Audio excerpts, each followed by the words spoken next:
One morning, Henry was feeling very sorry for himself. Sometimes he could pull trains, but sometimes he felt too weak and had to stay in the yard. "I suffer dreadfully and no one cares," he said. "Rubbish, Henry," snorted James. "You don't work hard enough."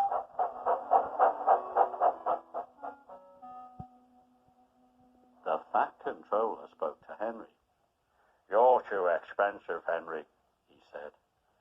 "You have had lots of new parts and a new coat of paint, but they have done you no good. If we can't make you better, we will have to get another engine instead of you." The Fat Controller was waiting when Henry came to the platform. He had taken off his hat and coat and put on overalls. He climbed on to Henry's footplate. Henry managed to start, but his fireman was not happy. "Henry is a bad steamer," he told the Fat Controller. "I build up his fire, but it doesn't give enough heat." Henry tried very hard to pull the train, but it was no good. He didn't have enough steam.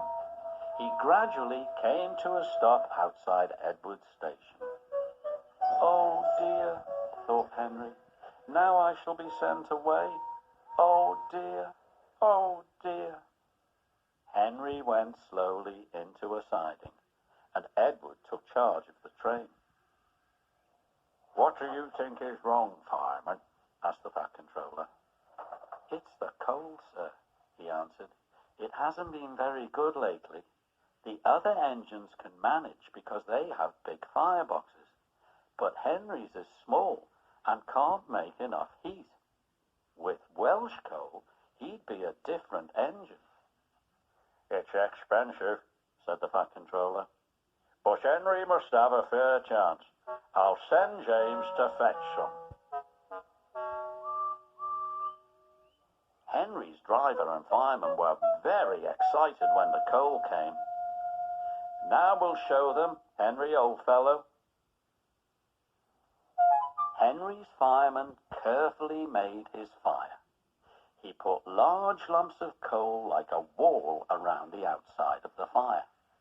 Then he covered the glowing middle part with smaller lumps. "You're spoiling my fire," complained Henry. "Wait and see," said the fireman. "We'll have a roaring fire just when we need it." The fireman was right.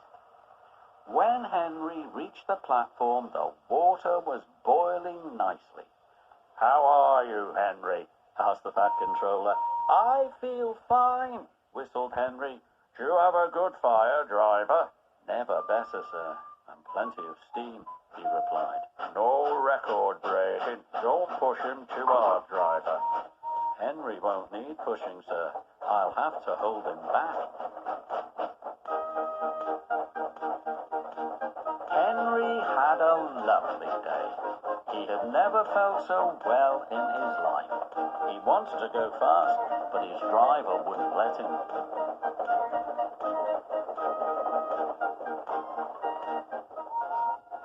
"Steady, old fellow," he said. "There's plenty of time."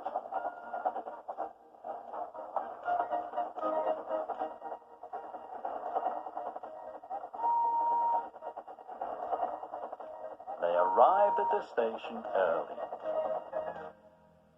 Thomas puffed in. "Where have you been, lazybones?" asked Henry. "I can't wait for slow tank engines like you." But before Thomas could answer, Henry was off again. "Gosh," said Thomas to Annie and Clarabel, "have you ever seen anything like it?" Annie and Clarabel agreed that they never had.